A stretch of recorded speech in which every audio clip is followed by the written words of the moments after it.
I'm Amanda, and this is Not Your Granny's Quilt Show.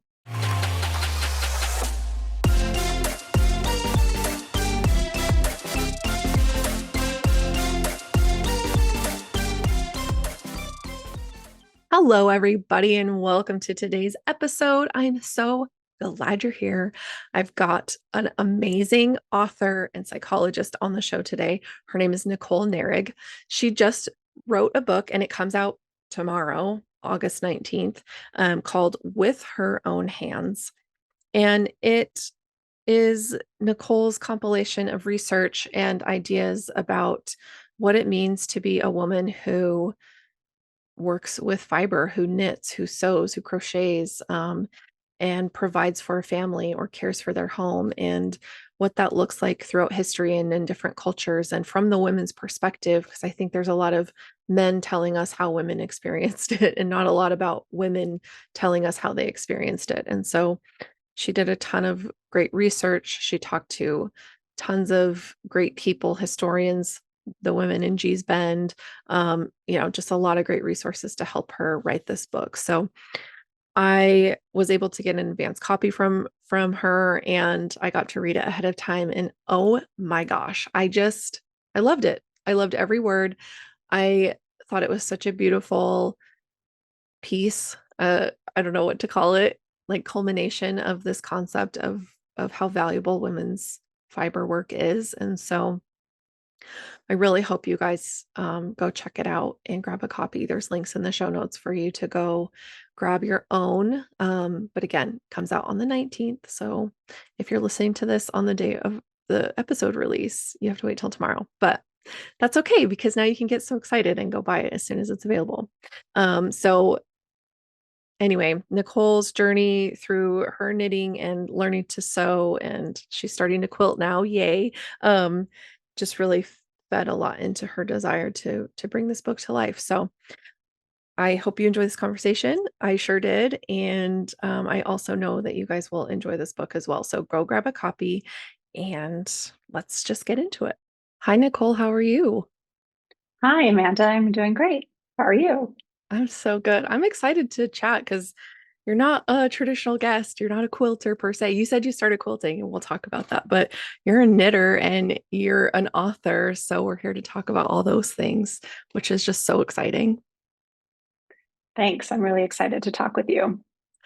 Um, I don't knit, I crochet, but my grandma knits. And so it's like I've just been around yarn and fiber art for my whole life. And so it's really cool to see just all the different things. And so I'm really excited to get to know more about knitting itself, but also just about how it has fed into your life and led you to write your incredible book. I still have more to read, but so far I'm just like, I'm so excited. It's really good. Thank you.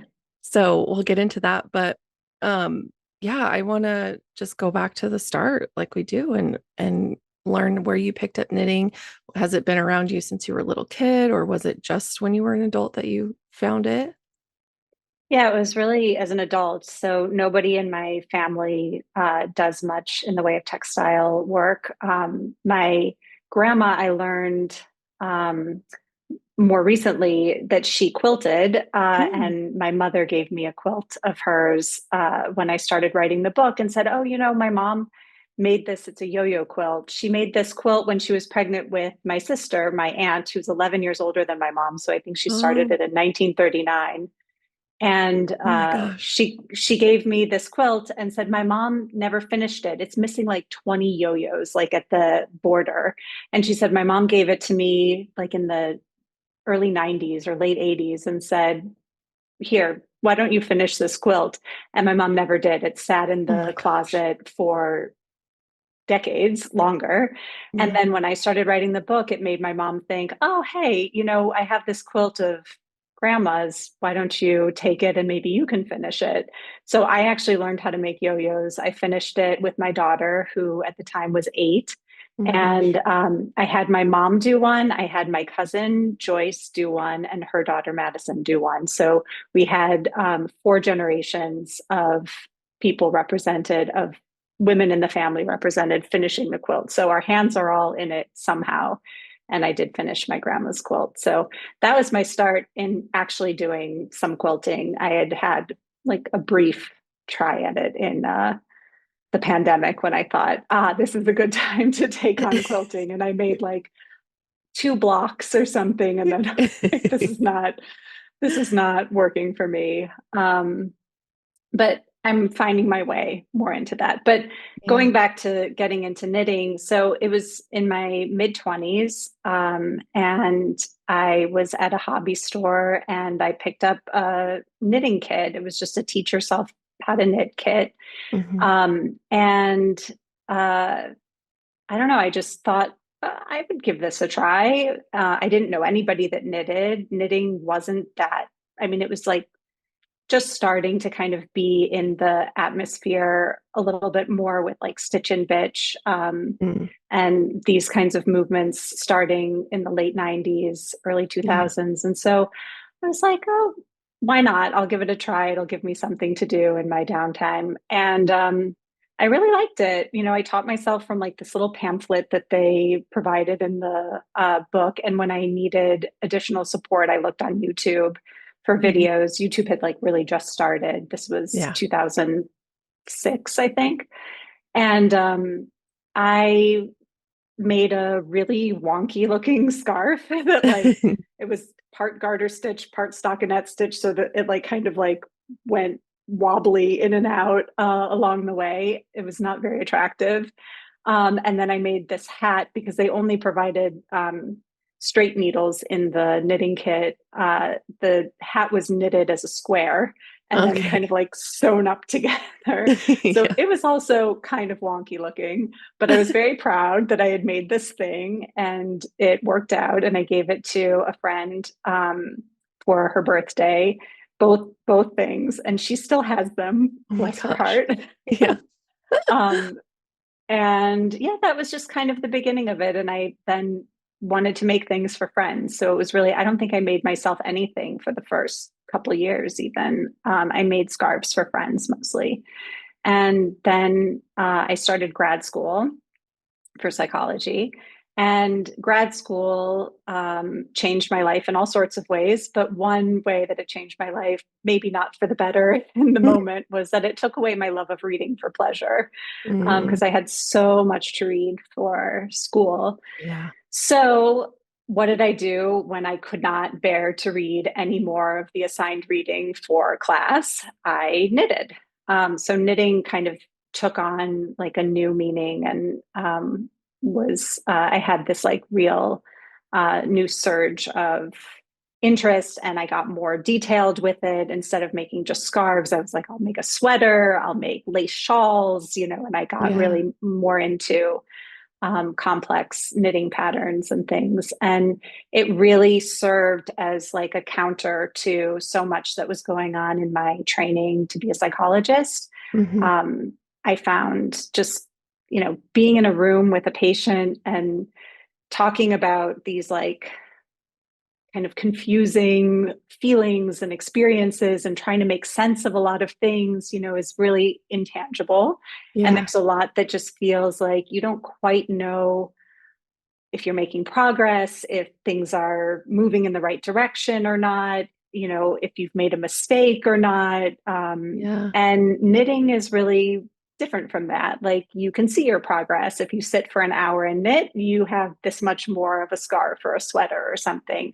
Right. You do know when you make a mistake, you can see it, you can go back and fix it. You know, there was something that really, I think psychologically, I was needing to help me manage the complexity of learning to be a therapist during that time. So, yeah, I got really, really into it during grad school, and that was a real shift in what knitting meant. And then I was really knitting very, very consistently for a long time. And then another shift happened during the pandemic with my knitting, where so I had finished grad school, I had had 2 children, I had a career as a VA psychologist and researcher, and then the pandemic hit, Mm. and kind of everything that I like kind of structured my life with uh, kind of came apart. Yeah. And I was still working at the VA, but I was doing remote work Mhm. while trying to take care of two small children. My kids were 3 and 5 at the time of lockdown, so they really needed full-time care. I couldn't just kind of leave them to Zoom school and let them do their thing during the day. I had to Yeah. be there, or my husband had to be there. So we were kind of splitting up our days.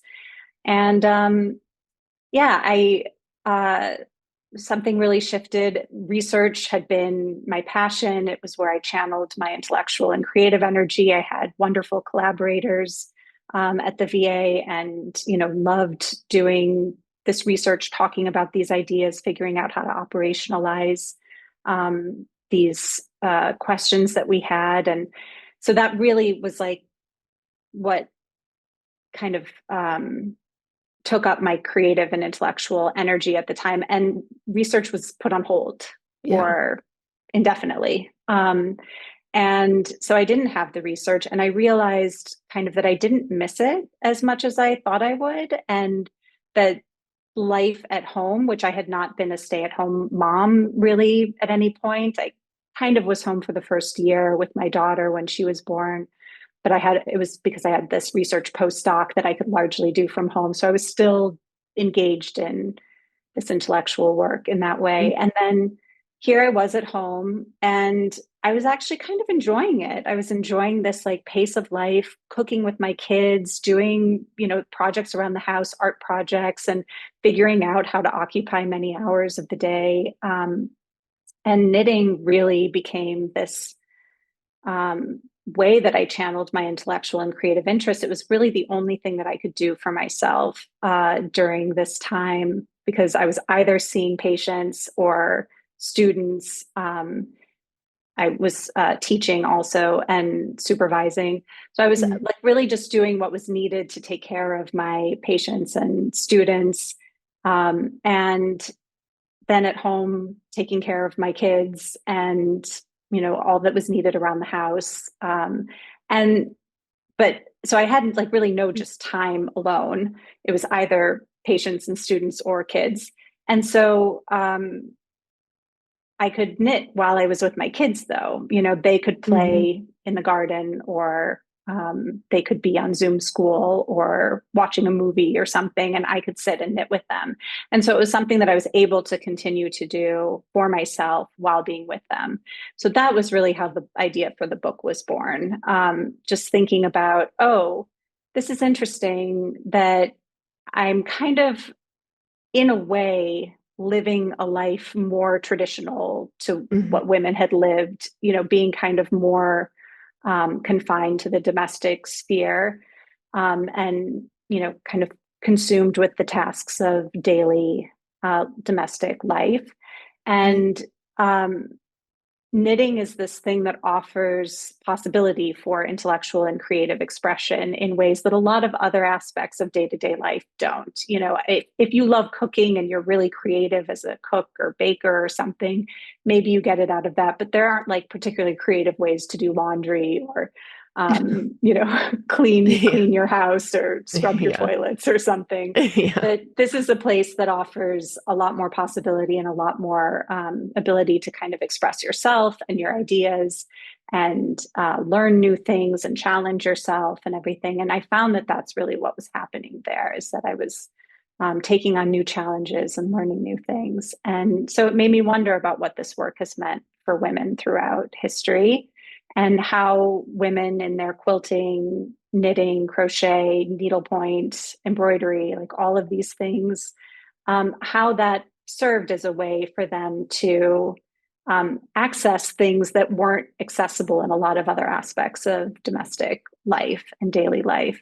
And, at times when women couldn't be engineers or architects or mathematicians or something, like how they might have kind of access those parts of themselves or channeled those parts of themselves into their textile work.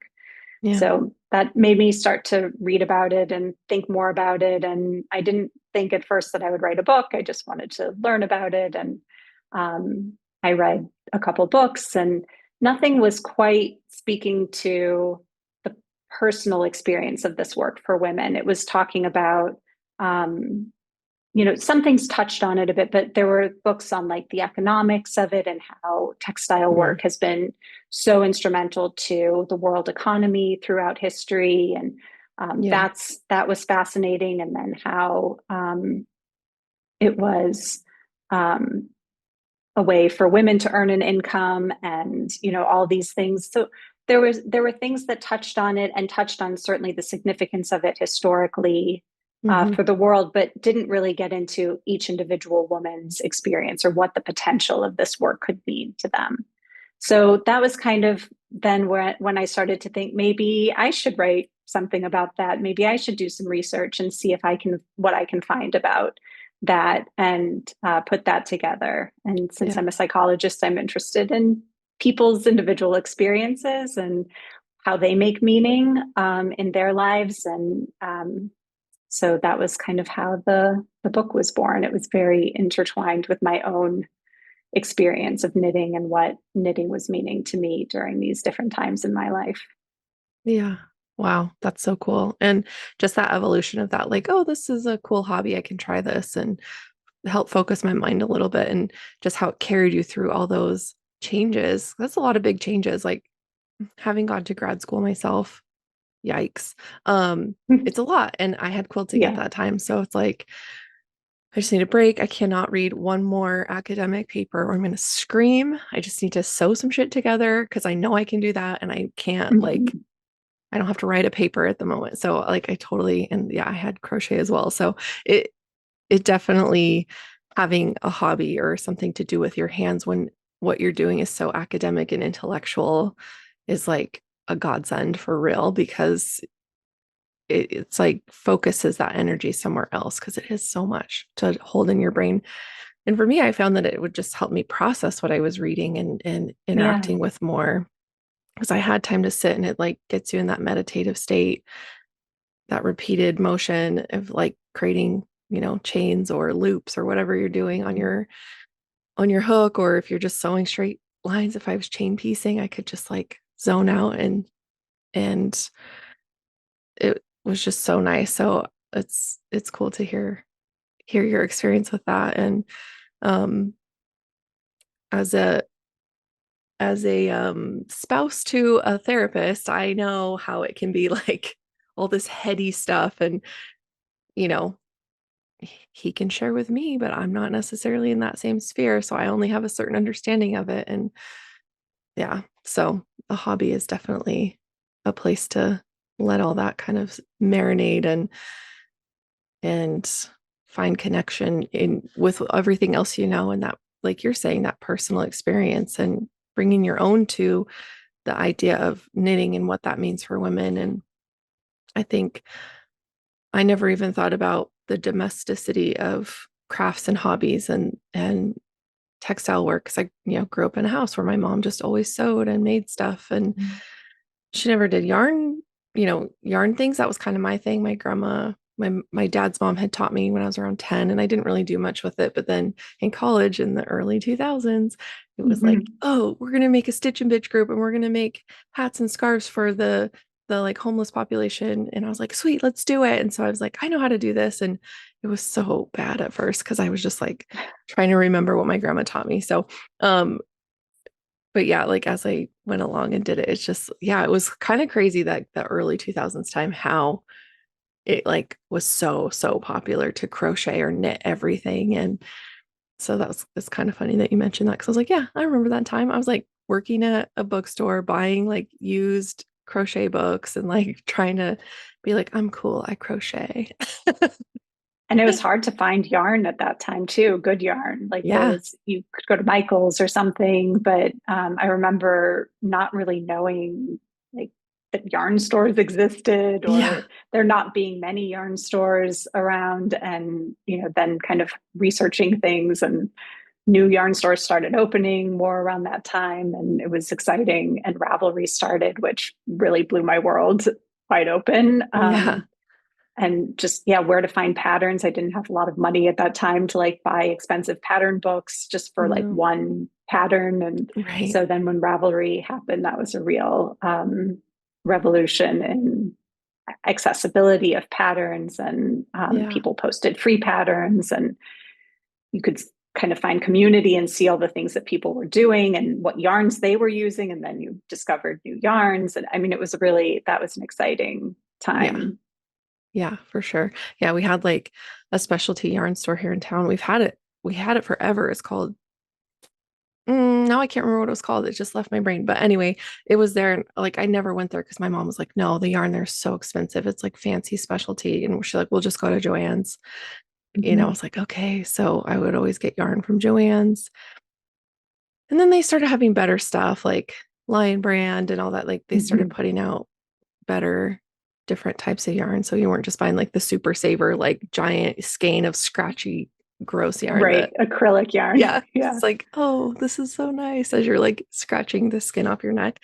Um, so yeah, yeah, the evolution of like what became available during that time. And like as it kind of grew in popularity, then the companies were like, oh shoot, we better Yeah. figure this out. It's like, yeah, you better. And now I have like all these scarves and hats that I've crocheted. And I'm like, what do I do with these? Like, I don't, I've gifted so many, I've like sold so many. And yeah, it's just like a whole different world because you can make It so many is. things so quickly compared to like making a quilt that Definitely. to cut all the fabric. Especially crochet. Yeah. Crochet is really fast. I started crocheting a bit recently. My daughter got really into crochet. Yeah. She's 10 now. And it's amazing how much faster it is than knitting. Yeah. Yeah. It's crazy. But um anyway, so I just lost my question. Good grief. I have like so many things swirling around in my head that I want to ask you and talk about. But um, I guess I want to go back to kind of like the ideas that came from what you were learning as you were looking for, more research, more information, more insight into the personal lives and the personal experiences of women, probably, lower class who were knitting for probably I would guess like necessity, but also it was a way that they could communicate their own artistry because they were weaving beautiful patterns into their, motifs and art into the things that they were making. And like, was it hard to find accounts of that? Were people talking about it in that way?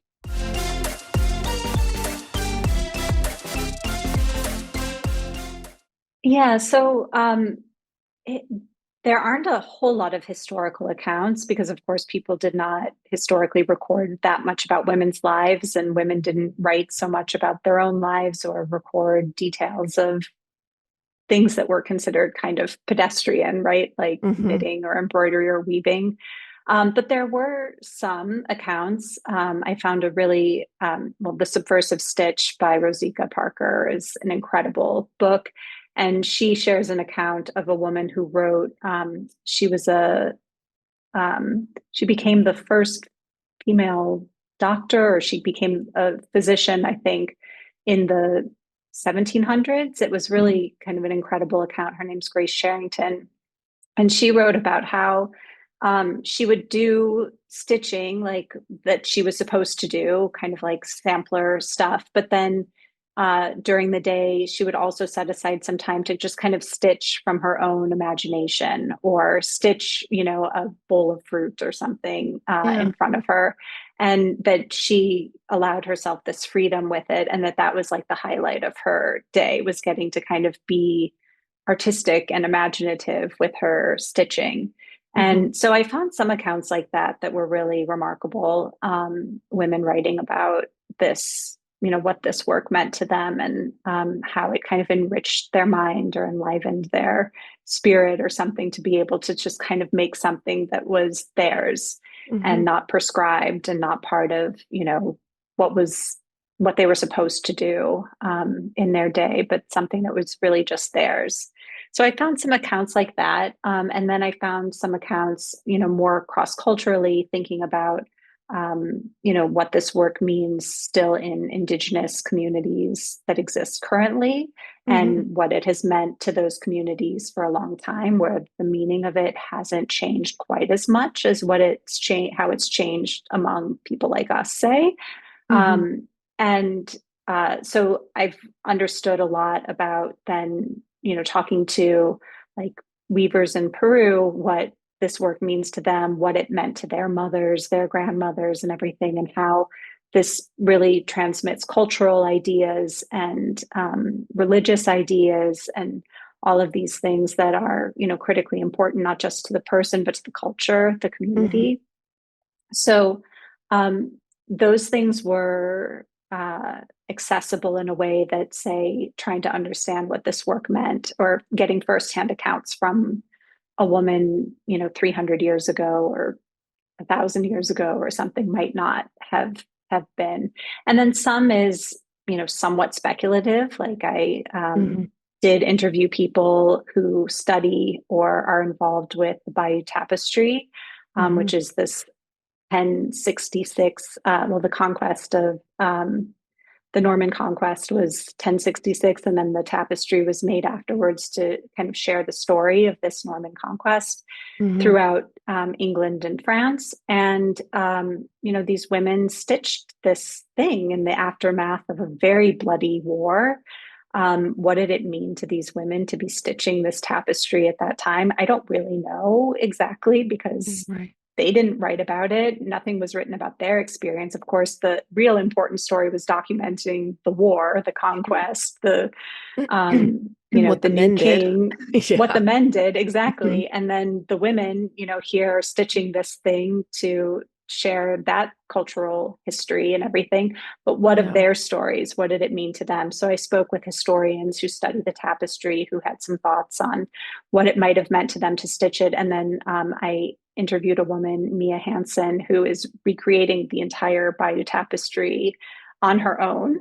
It's like a Wow. 10-year project where she's stitching it, and she feels very connected to the stitchers of the original tapestry. She's studying up close their stitches, exactly how they constructed this, how many women might have been working on the same section at a time, Mhm. what it might have been like for them to be sitting close together, maybe like commiserating with each other, maybe fighting with each other, maybe kind of on different sides of this conflict and, Right. the fallout of it. And so, some of it is somewhat, I can't say exactly what that experience was, but there's enough that we know about what the context of that was and what it might have been like for these women and what this work might have meant to them to be stitching this tapestry over 1,000 years ago. So, some of it is like I can't access directly, but we can wonder about it and we can think about what this might have meant. Yeah. And then I interviewed people now who, are textile artists of all sorts um, and then historians or archaeologists, art historians, things like that, to think about what this work has meant and what this work means to people.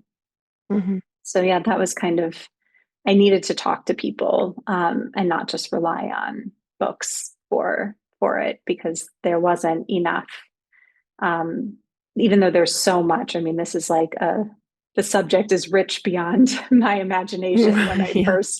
When I first started, reading books on it, it was that kind of thing where like once you scratch the surface, you just realize there's so much and there's no way to be comprehensive about this at all. But Right. it is, Mm. short on women's own experiences with this work. And so I needed to talk to people, to women about what this work means to them now.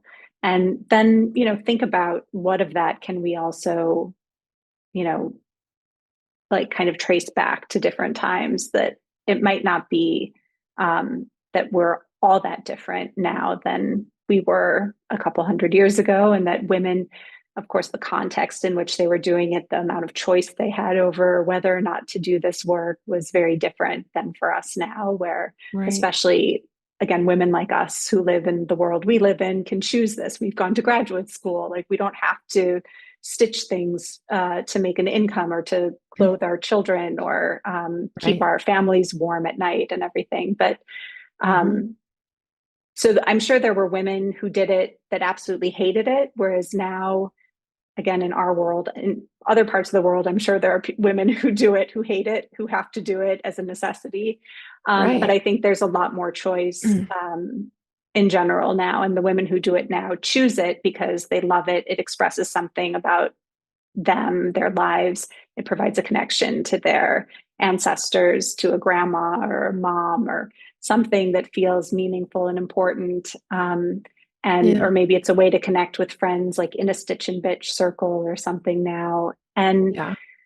I think that for some women, certainly it was that 200 years ago as well, or Yeah. 500 years ago as well. And some women probably really hated it and did it because they had to. And I talked to some women, I talked to this Shetland knitter, Hazel Tyndall, who talked about her mom really disliking knitting. She would knit because that was part of the industry there. It was a way that women could earn some extra money to buy things like sugar and tea that they couldn't grow on their farm and Yeah. everything. But it was, she really considered it a dreaded chore and um, took no enjoyment of it. And when she could stop and find other means of income, she did. Whereas Hazel can freely choose it now, and she does, and Yeah. does beautiful work, and it has a lot of depth and meaning to her. So yeah, I'm sure ran the gamut at those Yeah. times. Yeah. My gosh, excuse me. It just reminds me because like I said, I grew up in a house where my mom like always was sewing or making something. Like she's very like DIY, like, oh, I can make that. And she would figure it out, or she had like hundreds of sewing patterns. And so if I was like, I want this dress, she'd be like, okay. So we'd go get fabric and she'd make it. And it was just like such a cool Mhm. experience. And she was, a stay-at-home mom mostly. So she would always cooking our meals and all that stuff. And so in my mind, I was like, she loves this, It's like, I'm sure there's parts about it she doesn't like, but I always thought she liked cooking. And then she recently moved and she was saying something. And I was like, oh, yeah, your nice big kitchen. She's like, yeah, she's like, it's nice, but like, I hate cooking. And I was like, what? Like, it, I just because it was like, that's just how my mom cooks. Like, that's part of how she takes care of us, whatever. And just like the idea that like that just shifted for her. I'm like, I hate cooking too. So like, it's not ever been a super like exciting thing, but just to hear her actually say it out loud, I was like, okay, I don't feel like a crazy person for hating it. Cause all that I had this like idea in my head and I was like kind of beat myself up about it a little bit. Like, oh, but your mom cooked so many great meals for you growing up. Like, just get over it and Mhm. cook some dinner. Like, it's fine. And like now it's just me and my husband. So it's not like I have to make a ton of food all the time. But it was just funny to hear that. But she always had sewing. She always had gardening. Like there's these other things that I know she actually really did love about kind of Mhm. being at home with us is stuff she could do and that she still loves to do now. And even though she's, empty nester and can do whatever she wants because she's a grown ass woman and she's just like those are the things she still chooses. So that just reminded me of that because I'm like 39 years old and I'm like, you don't like to cook? She's like, no, I freaking hate it. I was like, wow, okay. It's funny how we imagine what life is like for our parents and things, and Yeah. that like I remember my husband once saying too, like I asked him about his parents' marriage, and he's like, I don't know, like I think they're just like parent. They just are my parents, and I'm like, but they have their own relationship to each other. He's like, yeah, I guess, but Yeah. like, I was like, you're like 30 something, like, and you like haven't thought about your parents like as people that are, have a separate relationship to each other than just being parents to you and your sister. And Right. he's like, I guess I didn't really think much about that. So yeah, thinking about parents as people and imagining that, yeah, of course, when we're young, like we do imagine or want to imagine that they love everything they do to take care of us. Right. But Yeah. yeah, maybe There some was things more than others. Yeah. Yeah. But then it just also puts everything in context in terms of like, I think there's this romanticized view of like historical women and like, oh, they sewed and they did their needlework and da da da. And it's like, I mean, yeah, if they were, well off, embroidery and stitching and sewing was like, you must do these things because you're a domesticated woman and that's your thing that you do, like, because you can't go do anything else really, right? And but when it's necessity and when you have to do everything for yourself because you don't have help, right? You don't have someone else to cook your meals for you or make your clothes for you or clothe your children or, it's like, yeah, there's always been tasks that domestic tasks that people don't like, and you don't have to like everything about it, but it's like I do this or I don't survive. And Right. like you were saying, you and I, people like us don't have to think about like, okay, are these clothes going to last? Can I wear them for all the jobs I have? Or can I, are they multi-purpose kind of thing? And instead of being able to invest or, make nice pieces of clothing out of nice materials, it's like this contrast of like, I need fast, cheap, something I can get for low cost so that I can just like live my life in it. And but those don't last either. So then it's like this never ending cycle of like people less fortunate or that just don't have the expendable income needing to buy clothes more frequently because they don't have access to higher quality. And it's Hmm. just like more and more I'm seeing like younger people start making their own clothes or they go to the thrift store and find stuff to modify for themselves or it's like, oh, this is really nice denim. I can turn this into something. Or this is like just a big piece of unused fabric. I can turn this into something. And it's been really cool shift to see kind of like, no, I'm going to make myself a nice outfit because I can. And if I learn this skill, this is something I can always take with me. And again, maybe they don't love it, or maybe they do, but it's like a resistance almost of like, no, I'm not going to engage in this like sick cycle of capitalism. like, Yeah. I think it's incredible to, it's so empowering to be able to take things that you find around and make something that you Mhm. want, right? Rather than being reliant on what's being sold at some department store. Um, to be able to say like, this is, I see like the seeds of possibility in this, and with my imagination, with my hands, I can transform it into the thing that I want, rather than just kind of taking something off a rack that um, Yeah.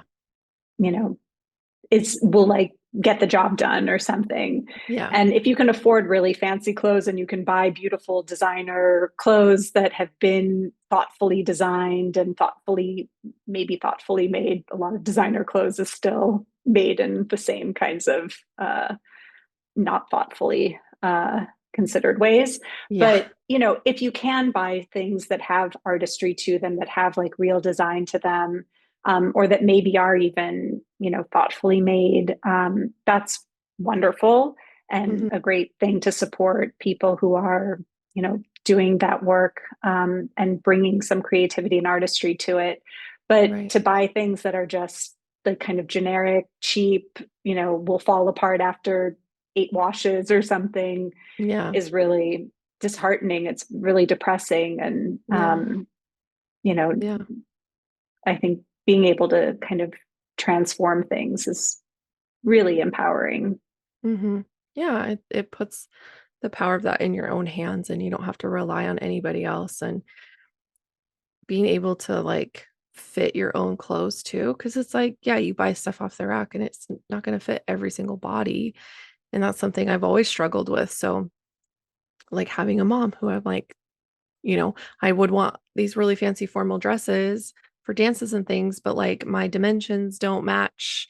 It's like for the size I need, it's like certain parts aren't going to work out. And instead of Mhm. spending a ton of money to buy something that we're going to just have to modify anyway, my mom would just make me something similar, or, she'd help me design something that I liked that would fit the style I'm looking for, but that we could make it a more economical way. And that felt like so cool. It was just Yeah. that feeling of like something that fits me, that's made just for me.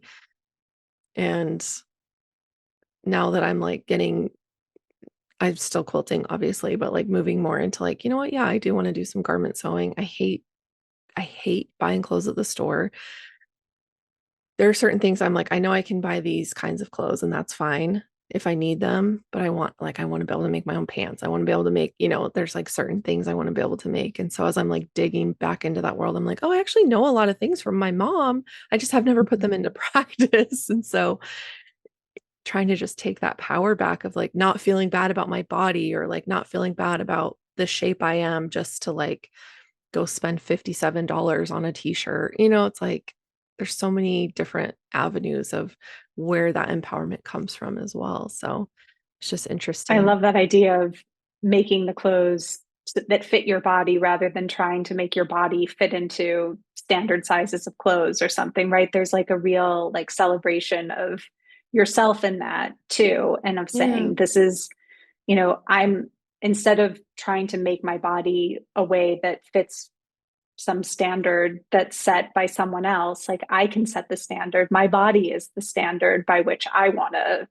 go by and Yeah. use my own measurements to make my clothes. And Yeah. that's really it's a very different way. Like instead of fitting myself into the world that's created that doesn't work well for everybody, or that feels Right. like I have to sacrifice something of myself, or be someone different than who I am, I can really make things that suit me as I am. Right. I think that's it's a different kind of empowerment, um, Yeah. to look Yeah. at it that way. I also love, um, you know, I hope I'm imparting this to my children too, but that you were able to say, this is something I want, and then your mom's able to make it for you. I love that with my kids. My kids will be like, I want like a stuffed narwhal or something. And Yeah. I can knit it, I Mhm. can make these things. And my son, during the pandemic, I was like taking orders from my kids, like, what do you want? What do you want Yeah. me to make for you? And my son was really into this TV show Octonauts at the time, which is all Yeah. about like underwater, sea Yeah. creatures and all this. And he was like, I want swordfish socks. And I was Oh like, my gosh. okay. So I could not find a pattern for swordfish socks on Ravelry. So I had to design a swordfish pattern, like a colorwork swordfish pattern to put on a pair of socks. Yeah. And I did. And I worked with my son, like, what do you want it to look like? He's like, I want there to be like some waves, or for it to be like in the water, like show that it's in the water. So we kind of like created some like swirly lines like around Yeah. the swordfish. And we Cute. designed this chart, but like to show them that whatever they imagine, Hmm. they can create. It's possible to create what's in their mind. And that's a really amazing gift, I think, for your mom to have given you. I hope I'm giving that to my kids, and that they feel like, oh, if I want something and I can't find it, like I can just make it. Or if I want something that's very specific, and I have a particular vision for it, like I can work to translate that into a reality.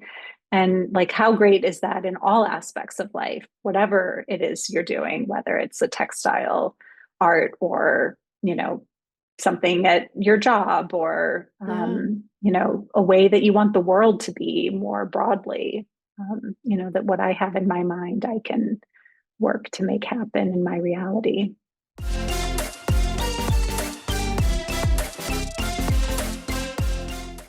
Yeah.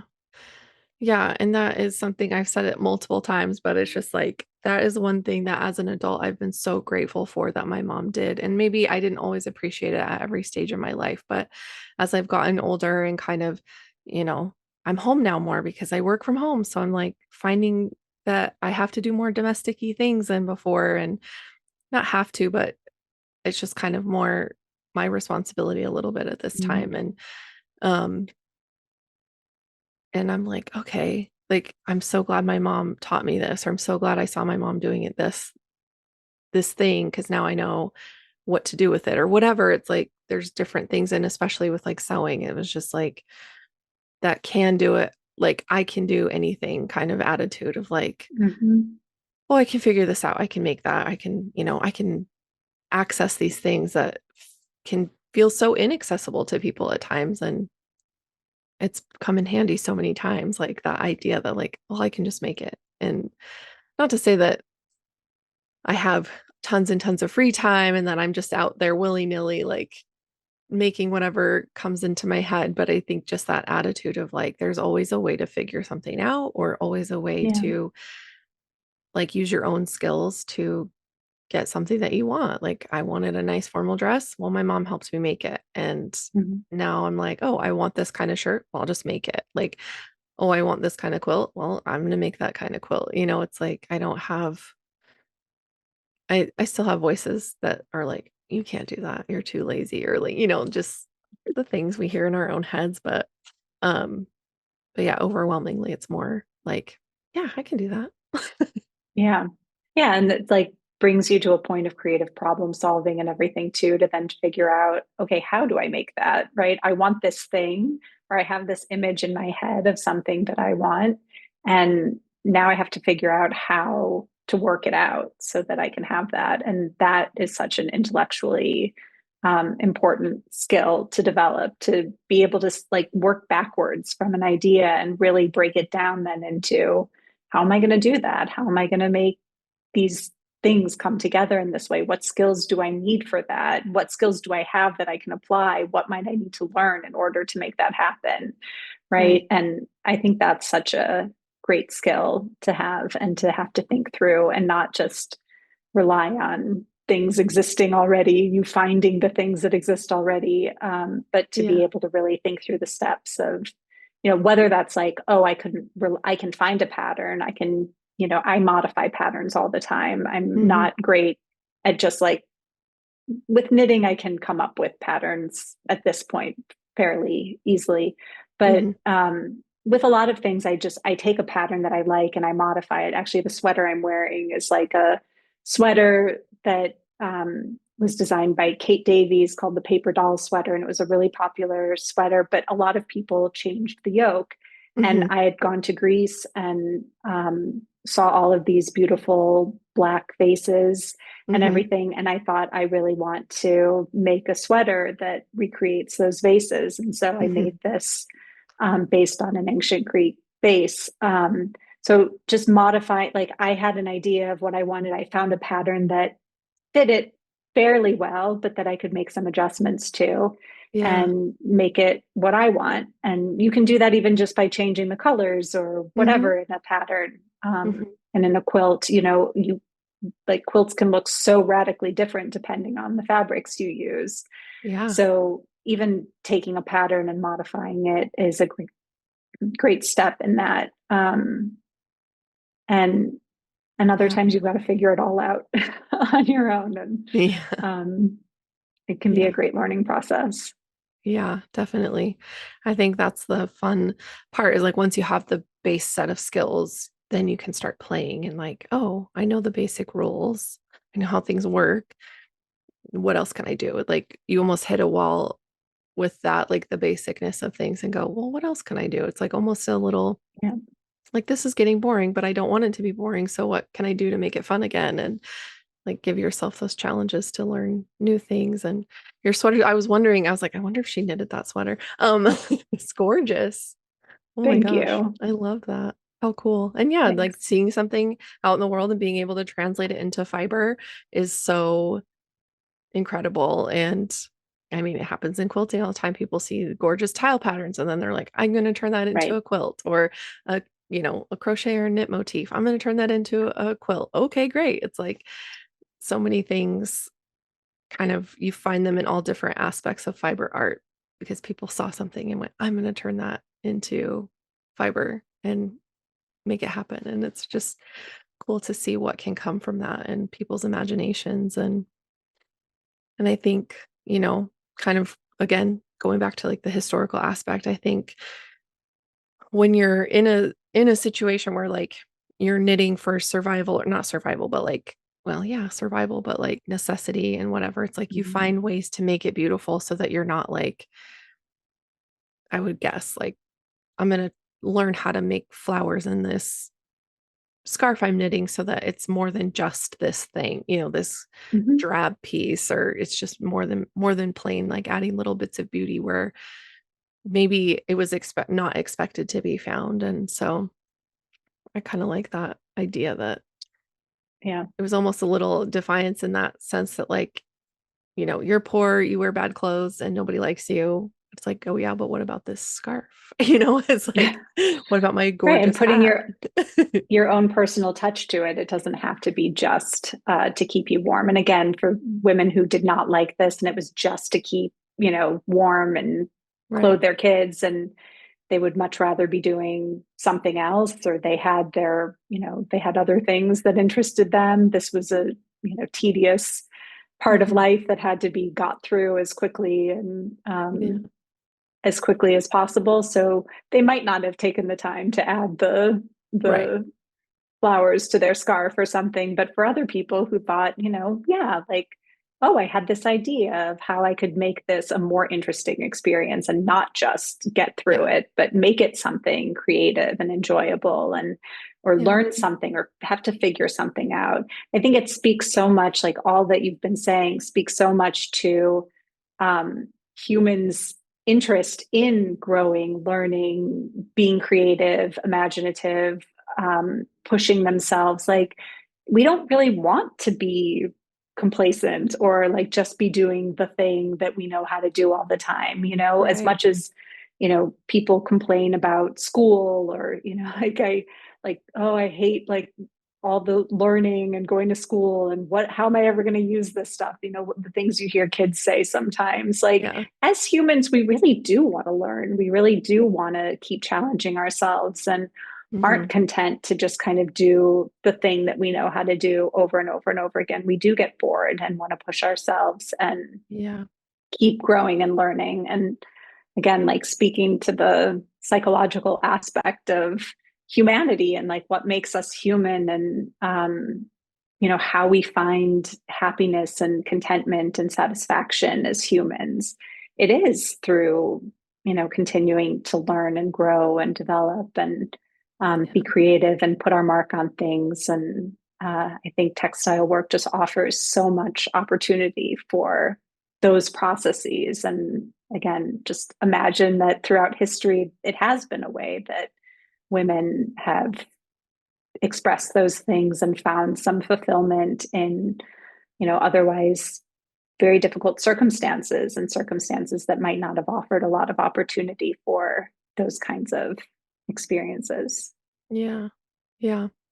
It's funny, like, because I was a teacher and before I started quilting and podcasting full time, but so like that experience of kids in school, it's like when they had freedom, a little bit of freedom in choosing kind of how they learned or how they interacted with the learning material, it changed so much. Yeah. I don't think kids hate learning. I think school is boring because it's like you're told what to learn and when to learn it, and it's so Mhm. normalized, like it's so like dictated for you that there's not a lot of freedom in it. And so this thankfully the school I worked in was an inquiry based school, and so we had units of study, but it was like, okay, well, within this, what do you want to learn about it? How do you want to learn Mhm. it? And there's things that I do have to teach you, unfortunately, like fortunately and Mhm. unfortunately, but like we'll learn it through this like unit, through the lens of this unit. And there were still kids who just like, oh, I hate school. And I'm like, okay, where are you hearing that? Because you come to school and you have so much fun every day. It's like I get Right. there's like way more to it than just that, but it just felt a little more free in terms of like giving them the space to kind of interact with things in a way that made more sense to them. And even as adults, like, if I had to do things a very specific way, even in grad school, I was like, I don't want to do it that way. I want to do it a different way. Mhm. It's like you feel forced into a box and it's like, but that's not how my brain works. So like, why can't I do it in a way that suits my way better? It's like, I don't know. It's just this whole kind of like put everything in its box and, you know, standardize everything to make it fit society or whatever. But it Right. leaves so many people out. It's like what we were talking about with the standardized clothing sizes. Yeah, Can we make this work for us instead of trying to fit ourselves into this system that might leave a lot of people out, that might work for right. some people, but leaves a lot of people out? And I completely agree, being able to have some freedom of choice and control. And that's where I think a lot of women did have that in their textile work. There were certain things that were very prescribed, right? Like Hmm. during Victorian period, middle and upper class girls had to stitch these samplers and they had to be very precise and they had to be Hmm. maybe saying the thing that the parents wanted them to say, which was often something like, I owe my mother and father everything, like, and Yeah. I'm grateful to them and to God for everything that I've been given, or something like that. They didn't get to Yeah. say what they wanted to say, maybe. Right. Um, but there's, the capacity, like in the Grace Sherrington example, of once you know the skills of being able to stitch whatever it is that you want. And there are these samplers that show like a defiance, show, women saying things like, yes, I stitch to earn an income, but through earning an income, like I don't have to play by a man's rules or something, like that. Right. They don't say it quite like that, but that like it's allowed them to not have to marry, for instance, or, Right. maintain their freedom of self and, support themselves in a different way. And that they're able to then stitch those words onto something that they create and not just follow what has been prescribed to them. Yeah. So I think that that's a really, um, yeah, that it offers that opportunity for some freedom of expression and to make something your own, right? The quilt, like you've got these pieces of fabric and you've got to then figure out how you want to put them together to make the thing that you Hmm. want. And there's a quote that I have in my book from I think it was a woman in Kentucky who said something like, no two people will put the same pieces of fabric together in the same way. Basically, like if you're, Yeah. two people can make a 9 patch quilt out of the same fabrics and they'll turn out completely differently because you have the Hmm. mark of the person. They get to do it the way they want. And that was like Yeah. I talked to a number of quilters in Gee's Bend, and they also talked about this, that like, that's a place where they really got freedom to choose how to put these pieces together. The pieces were what they had, right? It was like Right. scraps of um, cloth from flour sacks, or pieces of an old dress that was worn out, or fabric that they found in a bag of clothes that were being given away by somebody, or Yeah. like the fabric was what they could find, but then the way they put it together was like their own choice and their own expression. It might have been the only place or one of the few places in life that they had freedom to choose, how do I put this together? I get to choose, I get ownership of this.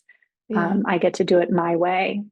It's Yeah. really meaningful to get to have that choice, right? To not just have it be like a pattern that you follow with set pieces that's all laid out for you and everything, which Yeah. can be a fine thing to do too. Maybe it's soothing to just stitch the pieces together and not have to think too much about it, or you don't trust Yeah. your own sense of color, or, putting patterns together or something. But and so there's something to be said for that too, of not having to think too much about it. And I definitely, there are times where I gravitate towards knitting patterns where I'm like, oh, that'll just be simple. I won't have to think about it. I can Yeah. just like get right in and start knitting without having to do all the project planning and figure Yeah. out what colors are going to go where and how am I going to make this look the way I want it to look.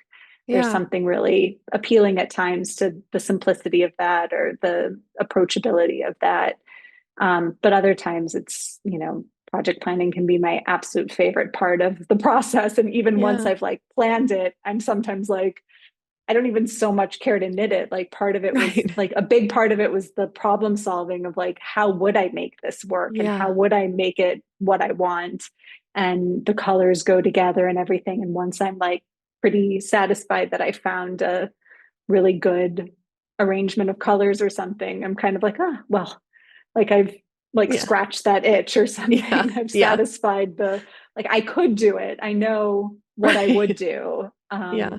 And like I've solved the problem, and the knitting it is less even interesting at that point, because the interesting thing was the kind of problem solving challenge that it presented. Yeah. Yeah. No, I get that because I do the same thing with like quilts. I'm like, okay, I'm going to use this fabric for this spot and this and this. And I have a pattern I want to make. And I, get all the fabrics picked out. And then I'm like, okay, that's it. I'm good. Like, and then Yeah. yeah, to sit down and I'm like, I have to cut this now. Like, oh my God, I Right. don't want to cut the fabric. It's like all the tasks that go into actually making it.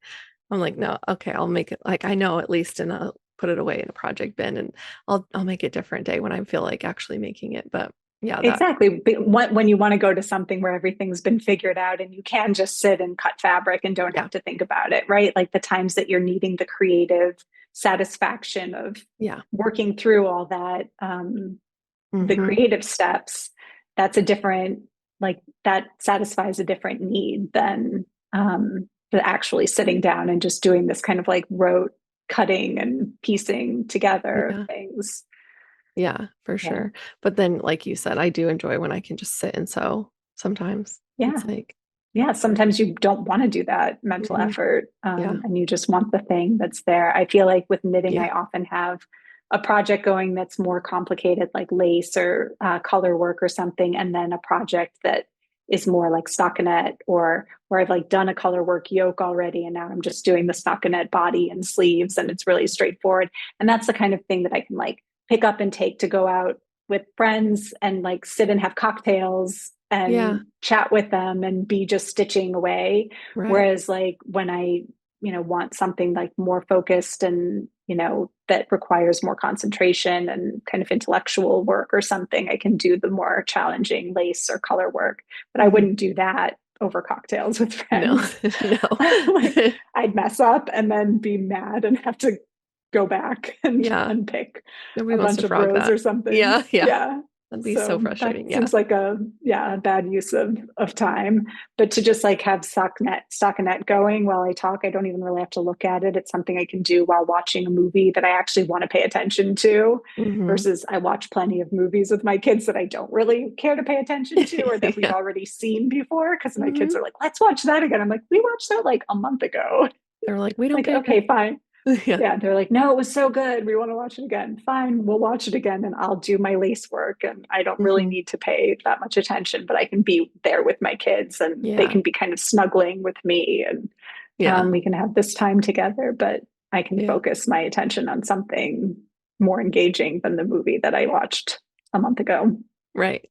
Yeah. I love the portability of handwork and like even with, quilting, there's English paper piecing and I don't love that part, but like being able to just like put what I'm working on crochet wise into a little zip bag and be able to take it with me Yeah. places and have it on an airplane, have it in the airport and you just time to get on the plane, you just stuff it away and you can go on your business, but that kind of idea and like you had talked about it earlier and just you know historically and even now it's like a little kind of in between stuff like okay I've got a little bit of downtime I can get a couple stitches in or I can get a couple rows in right now and then you can walk away from it. It's not this whole setup big to do like I got to get on Mm-hmm. my sewing machine, I've got to do this, I've got to press all this fabric da da da and like don't get me wrong, I love quilting, I love sewing, but there is just something so nice about handwork that's like just gives you like again can scratch that itch in just like a few moments versus having to feel like you have to sit down and spend several hours on it over time. It's like no, you can just spend Yeah. 5 minutes and you'll make progress Yeah. and you don't have to it's like low stakes in terms of like what it takes to sit down and do it. And so I think that also is part of the draw to it is like oh I can do this wherever whenever. It's not gonna take up a lot of space too, which I think is nice for everybody because the space that quilting takes up is like I have a nice normal sized home, but it's still sometimes I'm like, Mm-hmm. oh, I wish I had more room. And I'm like, calm down. You have plenty of space, just calm down. It's like it's feels silly, but also it's like, no, you know, I find myself envying people who have giant workspaces and giant work Yeah. tables and huge design walls. And I'm like, okay, well, I don't have that. So how do I make this work for me? And again, it's about like Right. figuring out what works for you in your space with your things, what you have, and not always trying to like buy new stuff all the time or like incorporate new tools or, it's like Yeah. maybe I need a few supplies, but it's like, okay, what can I do with what I have? And I feel like Exactly. with knitting and crochet and other fiber arts like that, it's you can use I mean I used to watch people who would like they would cut old clothing that was like kind of worn out or whatever that they just didn't wear anymore. Instead of donating it or getting rid of it, they would like cut it into strips and then crochet or knit with the strips of Yeah. the cloth. And I was like, oh, that's so cool. And I never, well, I did it with a t-shirt once, and that was kind of fun. I made like a tote bag with it. But um so yeah, there's just like lots of different ways to engage with things like that. And what was I going to say? Oh, I like the idea, the word spinster kept coming into my head because I think I read like a while back somewhere, it's probably like a meme or something, but the fact that like spinsters were referred to by that term because they were women who could spin yarn and sell it to make money, so they didn't need to get married to Right. survive. And so it garnered this like negative connotation for that because of course you have no value if you're not married. Crazy. Right. Except that you're supplying yarn to all these people who are making garments that are needed in Yeah, society. So, exactly. I know. I'd It's say like, it's still providing a pretty important function in yeah, society. exactly, exactly. It's just like the like I can't say that word ever, hierarchical view of society coming from the patriarchal view of society Right. that is more of like a top-down approach. Like I'm in charge, you're next, and then you. And it's like, whereas like a matriarchal society would be more of like a circle, like everybody's equal, everybody contributes what they can, and it's um less about who's in charge. And there definitely are go-to people for things, but they don't have a say so over everyone else. And so I think that kind of idea of like, well, you don't have a man in your life, so you're not worth anything. So we're going to call you this name to separate you from the rest, kind of Hmm. thing. And it's like, no. Like, okay, Right. And fine then. if you think of the communal experience of weaving or something, it was rare that like one woman just Right. did everything and wove, you know, fabric on completely on her own. It was Right. usually like people were spinning, multiple people might have been spinning, and it might be like within a household, right? That there'd be multiple women living within a household, maybe a couple of generations of women living together, or like a family where like sisters and brothers kind of all live on a homestead together, and they Hmm. kind of pool their labor, or just a village or community where the women come together and pool their labor. But it was a lot of pooled labor and a lot of working together, and certain people being more skilled in spinning, and others being more skilled as weavers, and others as dyers, and breaking up Yeah. this work together, and all providing a really essential function. In Indonesia, I write about this in the book, but there's like weaving tradition, ikat weaving, and there are certain women that are allowed to do the indigo dyeing, and it's only particular women who are of a certain age, past childbearing ages and everything, because the indigo dyed is considered dangerous to pregnant women or women who Oh, could um, uh, conceive. Like the energies were thought to be negative on each other, that the contents of the dye vat could damage the contents of the womb, oh, and the menstruating woman could cause the dyes to run irregularly. So there was all this kind of idea about the impact of women and women's menstrual cycles and pregnancy and everything on the dyeing process. So it was older women, which, how great that, in a lot of societies where older women don't have a lot of role to play, right? right. Where older people in general can often be kind of on the outskirts of society if they're no longer employed or raising children or whatever, like kind of what is their function.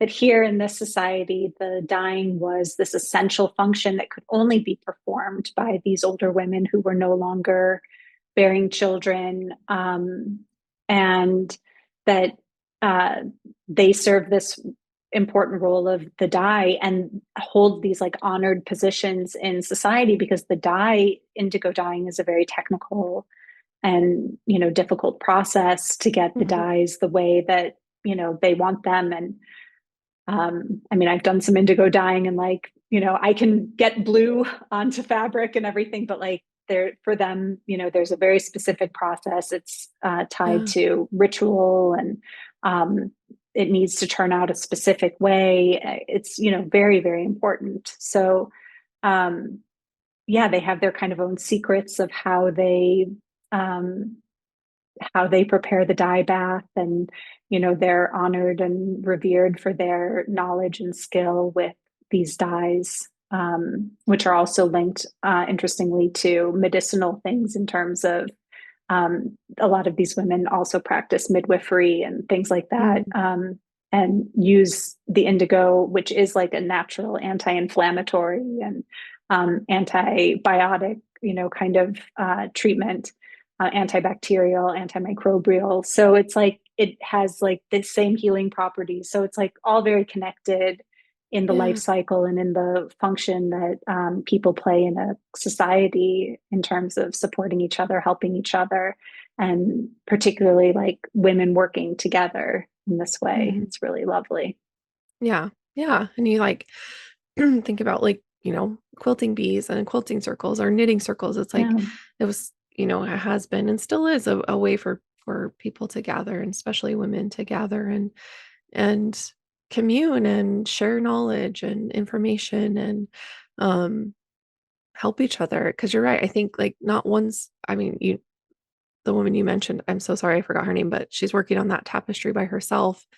When it's like, no, it probably took hundreds of women's hands to make Mm-hmm. that battle scene to commemorate that. And, the ECAT weaving and the just all these things, there's never just like one person. Mm-hmm. And maybe one person be working on something at one time, but it's like the number of hands that touched a project by the time it was done is like, it, you know, speaks to that. It's like the idea that this was a community effort. We're here to take care of each Yeah. other. And now we're in this such individualistic society that says, no, you have to do everything on your own. You don't need community. It's like, oh, actually, people's mental health would suggest otherwise. Like Yes. the state No of kidding. things would suggest otherwise. But it's just crazy how like belittled the idea is kind of in people's minds like, oh, that's silly women's work, or oh, that's Mm-hmm. because of these stories that have been told over time by men specifically. And then women take it on because they believe, like, well, if I have to adhere to what these men say because they're the ones with power. And if I want any power, I have to be connected to that. And it's like that Right. own internalized misogyny that women experience is like, yeah, no, like we got to stop this somewhere because it makes people not want to try things. It makes people not want to indulge their curiosity about what it would be like to be a knitter or a quilter or a crocheter or whatever it is, like because they think, oh, that's silly. It's not silly. Like Yeah. it's Or even belittle the amazing work that they do, right? right. To say like, oh, it's just sewing, like it's just quilting or it's just knitting, like anybody can do it. Knitting's really easy, like it's not anything Yeah. special. Like,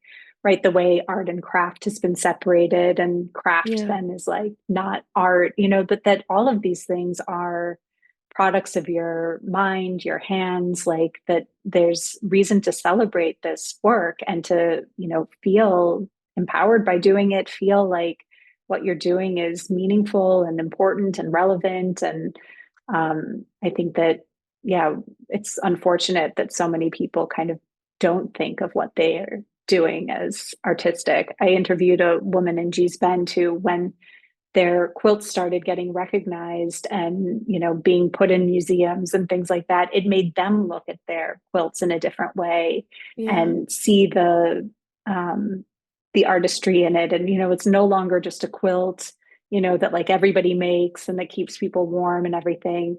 It's now this thing that, like, oh right, like there is artistry here, there is something more than what I have seen in it. And for her, it took other people to kind of recognize that, for her to be able to see it for herself. Whereas other people in the Gee's Bend community, historically that I have heard about, I think have known that their work was artistic and valuable. And like they did hang their quilts up on their fences and stuff to show them off to people, Yeah. to the community. And they were proud of their quilts and, wanted to make things beautiful and wanted people to say, "Ooh, like I love how you did that," or "That's a really particularly beautiful arrangement of the pieces," or, like they did feel their artistic, investment in it. And but I think a lot of women kind of also minimize it. They have internalized like this isn't worth that much. This Right. isn't such a, talent or gift. This isn't art. This isn't anything meaningful. This is just a blanket to keep my family warm or something. And Right. miss their own capacities and that overlook their own capacities and their own creativity in the Right. process. Yeah. And I think we've just, we've over time continued to barrel into a society of like faster is better. We need everything immediately because we have to do all the things. We have to have a full career. We have to have a full social life. We have to have a take care of our home and have a hobby. And it's like, where do you find the time? Also, I think so people belittle it so they don't feel bad for not having a hobby, maybe. Mm-hmm. And when it's like their whole personality is their job kind of thing. And so yeah, the time it takes to sit and make something, I think deters some people too. Cause like, I don't have time for that. It's like, no, the point is that you Yeah. make time. Like Yeah. this fast paced And all the time, everybody has access to all the time and you're doing everything all hours of the day. Like, no, this is meant to sit you down, turn your brain off, like close everything away and you work on this. That's it. Like that's the point. right. Or like you were saying with the portability of some handcrafts, like that you can do them anywhere, like Yeah. on my subway commutes to work when I was working at the hospital, I would knit every day. And Yeah. so, you can get stuff done working in 15, 20-minute increments here and there. Sit down, take a break from screens, stop staring at your computer for, 10 or 15 minutes here and there and just, do something with your hands and, Yeah. um, or do it alongside something else. Like I also would knit in meetings sometimes. And, I take my knitting when I go out with friends, especially I have a number of friends who knit or crochet also. So like we'll all go out together and we'll all have our knitting or crochet Yeah. and be sitting at the table um, doing that while we're waiting for our food to come or while we're having cocktails or something. And Yeah. so yeah, it can be kind of fit into all sorts of things. You don't have to always even make time for it. You just integrate it alongside, which is Yeah. so much of what was done throughout history, right? Women did not have 10 hours a day to just sit down and do No. this work. It was integrated into daily life. It was like while their kids played at their feet or while the laundry was going or while, things were cooking on the stove that Right. this work got done. Mhm. Yeah. Yeah, and it's crazy, like, how much you can get done because you think, "Oh, I'm never gonna finish this if I only work on it at 15 minutes at a time," but, like, something I do for myself when I start to feel overwhelmed with the amount of work I have to do is I will set a timer for 20 minutes, and I will work solid. I won't sit and stare, I won't dilly-dally. I'm just like, "No, I have 20 minutes. I have to get as much done in this 20 minutes," like and not rushing, but just, like, keep working, keep moving, keep getting stuff done. And I always and it's so silly because I do it a lot, but I'm always just so surprised at how much I can get done in 20 minutes if I just focus my energy on getting those things done, getting those tasks done, kind of working down my to-do list. And then I give myself a 10-minute break. I can scroll, I can go outside, I could go get Yeah. another cup of coffee or get more water because your girl needs to drink water. But just that idea that like it doesn't really take that much time Yeah. to get actually a lot done, and especially when if you're just stitching away for 20 minutes, it's like, yeah, you could probably have a couple rows of something done, depending on the size of the project, right, and the Yeah. complexity of the stitch you're doing, but, like, yeah, that those focused, concerted, integrated amounts of time, it's like, okay, I know that after the timer's going to go off in 14 minutes because of the thing that's in the oven. So I've got 14 minutes to stitch as many stitches as I can. And it's Yeah. like, I just think we forget like we can do those things. And I know I do. So I'm talking about myself here, but it's just, I forget. And it's incredible, like just how much can get done in such a short amount of time. And allowing yourself to just like, yeah, I'm going to give myself, I'm going to allow this 20 minutes to be focused on this thing, like Yeah. permission, and nobody's going to make you, and you're commuting, you're on the subway, you're not driving. So you can knit, it's people who have commutes I've seen, on trains and the subways and metros and stuff, like as I was traveling through Europe last summer, like just seeing so many people doing so many different things on the metro. I was like, this is so cool. Yeah. Like I forget, like, Yeah. and I wish Yeah. that It's that not was, just time wasted. yeah, yeah. It like makes me wish that I had better public transportation where I'm at, because I have to drive everywhere. And I'm like, this is so annoying. I could be doing something else. Yeah, I know. My husband doesn't know how to drive because he grew up in New York City. And so um whenever we have to drive somewhere, I have to drive. And I'm always like, oh, if you knew how to drive, I could be I'm knitting like, in the car next to you. I could be sitting in dang the it. passenger seat Yeah. knitting and I could get so much done in this like Yeah. 2 hour drive. And instead I have to drive everywhere. Yeah. Yeah. Oh my gosh, that's so Um, funny.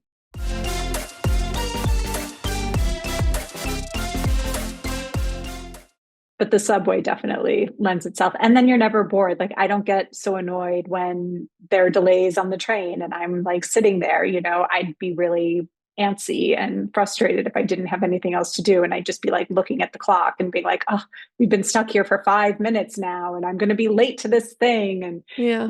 but knitting, if I'm knitting, I just get to be knitting, which I enjoy anyway. So it's like, yay, I've just scored 5 extra minutes to knit in Yeah. my day because Yeah. sometimes it is hard to come by a lot of time to knit in a day.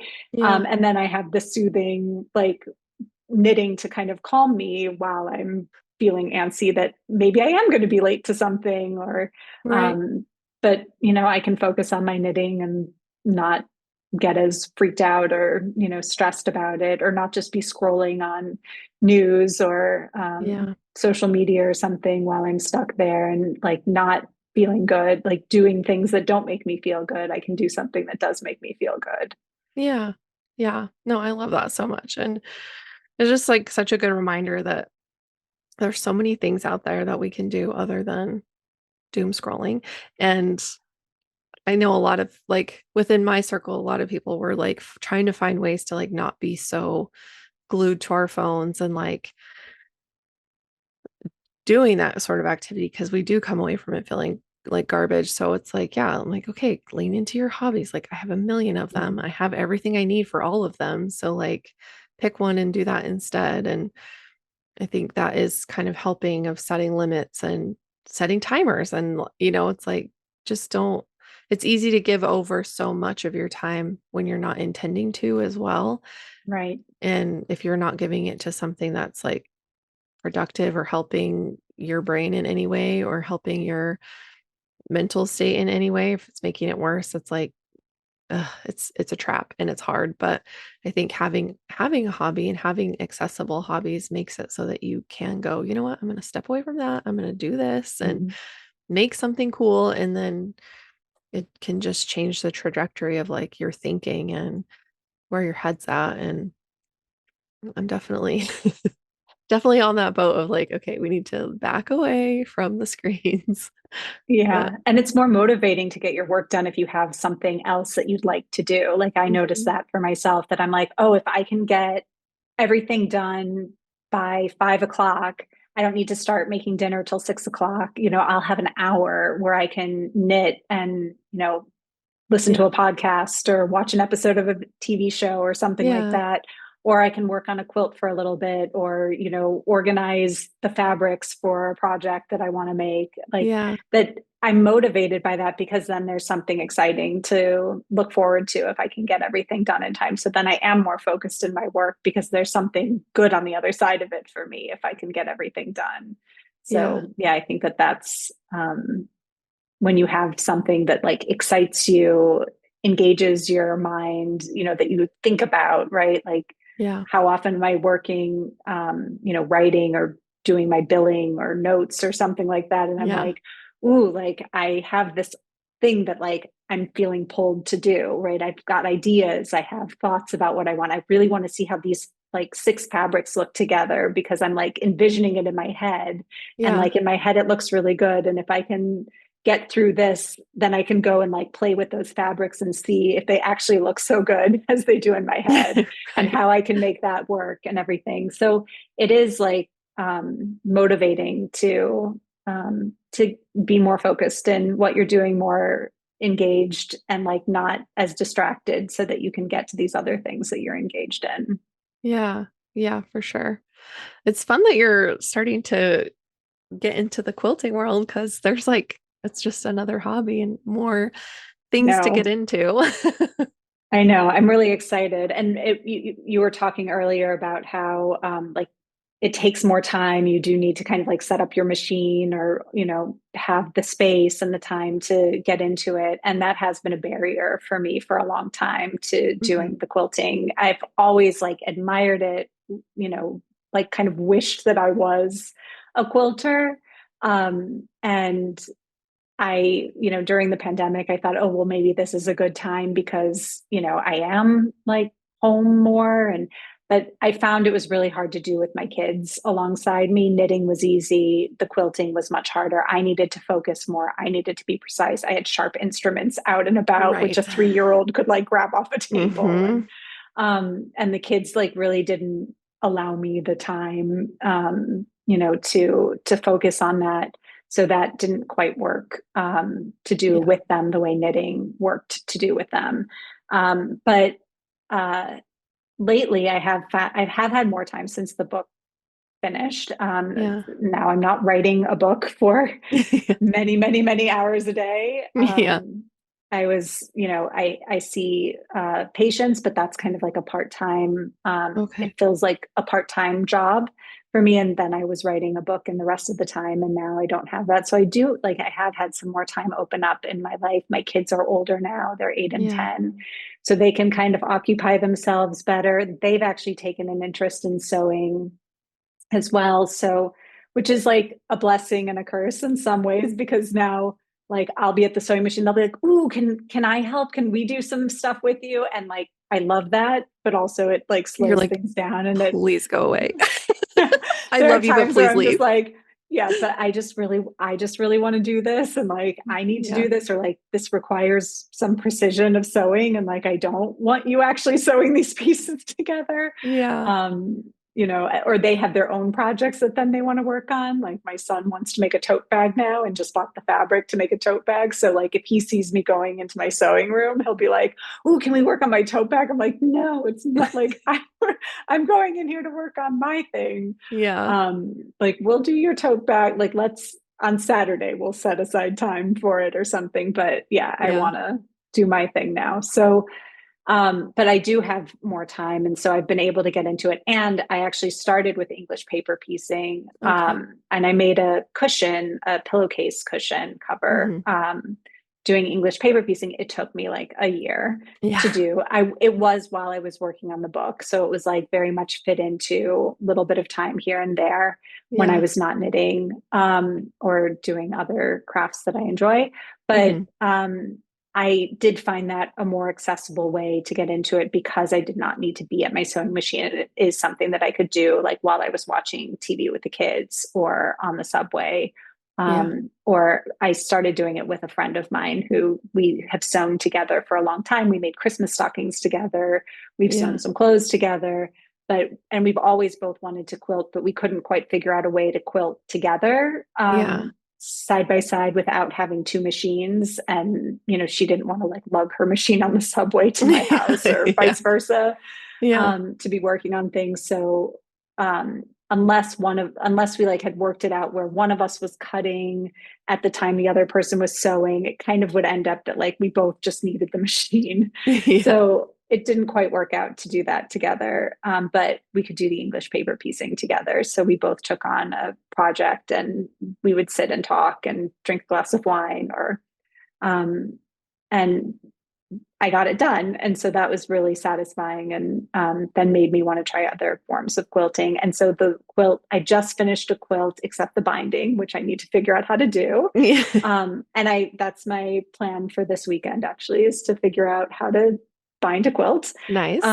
But I did finish the quilts, but it was a much more like forgiving way of quilting in a lot of ways because it wasn't, you know, like part of it, you made triangles, but you made them out of like kind of like sewing pieces of fabric together and Hmm. then cutting those and then sewing those together and then cutting those into Yeah. the diamond shapes and everything. But so there was kind of like a playful element to it, which Hmm. I enjoyed. I think the first quilt I tried to make was a Ohio star quilt, and it was just like a lot of half square triangles and Yeah. like cutting precise things and Yeah. um, I think I like the somewhat more playful, like forgiving approach, at least right Yeah. now. And so I want to try to find more things that feel like that, Mhm. so that I feel like that's a better approach for me. And I'd love to like, I know people do this like really improvisational approach to quilting. Like that sounds awesome. I feel like I don't trust myself yet to like I don't have enough skill to kind of like improvise in a good way. I'm like, you compare it to piano, I'm still at the basics of like learning the chords and Yeah.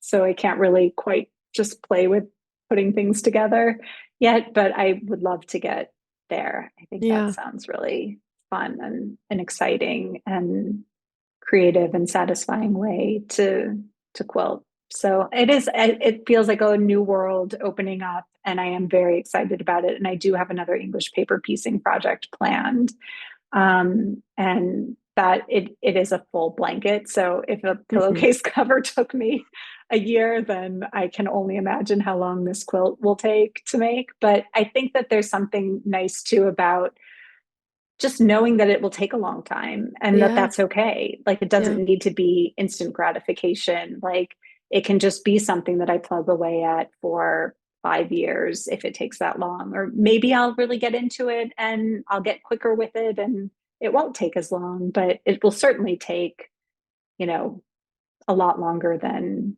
knitting a sweater takes for me or Right.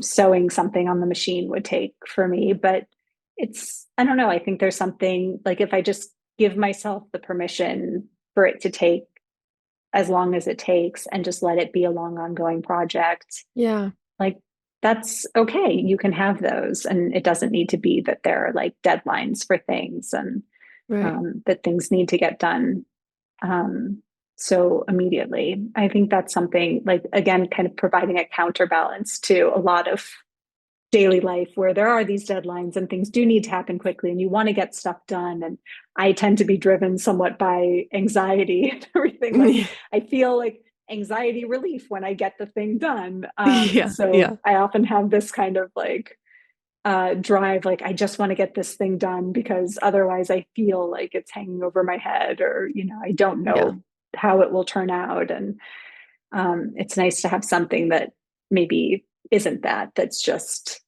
a long-term project and that I give myself time and patience for.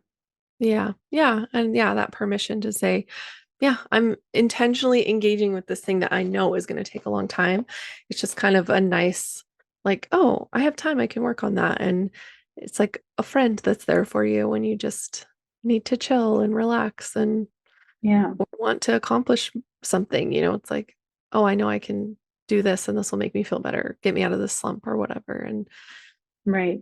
And when it's done, it's done. And I think sometimes like some of the English paper piecing I've seen out in the wild or, that's popular right now, it's like all these popular fabrics and things. And now it's like, if it takes forever, is that going to still be popular in style or, is that going to still be the Mm, trend? And so it's almost to me something that like, if I were to ever choose to do it, a long-term project like that, I would want to choose something that would like is going to be timeless. And it just like stresses me out to watch people whip through these like super intense like EPP projects with like all this modern fabric and stuff. And I mean, don't get me wrong, I am a huge fan of modern fabrics and love them. It just like I know for me that would take me so long that I would like probably lose interest in it because of that. Like anticipating the like not loving it at the end kind of thing. So Mm, that kind of also holds me back from EPP, but also just yeah, like I have other things that I do with my hands when I want to sit and yeah. relax. Like so anyway, but I love the look of it and it's so beautiful and it is nice to just yeah, have those little side projects that just get worked on over time and who knows where it'll end up. Right. And I think also like part of it is the process and Yeah. like enjoying the process and not making the product Mhm. the focus of your effort. And sometimes the product is the focus, right? Like you're making a quilt for a friend who's having a baby and you want it to be done, before the baby arrives and you want it Yeah. to look a certain way that will fit with your friend's aesthetic or like match their, nursery or whatever it is that you're doing. Like the product can be maybe more the focus. Right. But to have things where the process is more the focus, I think is helpful for me in like my growth as a person. Because I think, again, as like a Yeah. person driven sometimes like with a compulsive need for productivity and to like Yeah. get stuff done. And it's nice to have something where it is just this is the process and the product. I hope I like it at the end, but it's less important what it ends up being than kind of the journey and like the learning process and what it Yeah. does for me psychologically along the way. Um, Yeah. and so, yeah, I think that's kind of what I'm envisioning this EPP project to be. I do hope I like it, but I'm not that skilled in putting fabrics together, and this requires putting a lot of different fabrics together. And Yeah. I might end up feeling like, oh, I kind of wish I didn't include that fabric, or like those two fabrics Mm. don't really work together in the end once I see it all put together or something. Yeah. But, that's part of the learning process too. Yeah. And Yeah. Yeah, I was gonna say, I think like I guess to like ultimately you can go, oh, that's a snapshot of my thinking at that time. And even though yeah, the project itself, the process took long, like you can still kind of view it as like a past snapshot of yourself in that time. And yeah, I think, yeah, walking myself back a little bit from that statement I made. But yeah, because there's definitely like quilts I made early on that I'm like, oh, I wouldn't pick that now.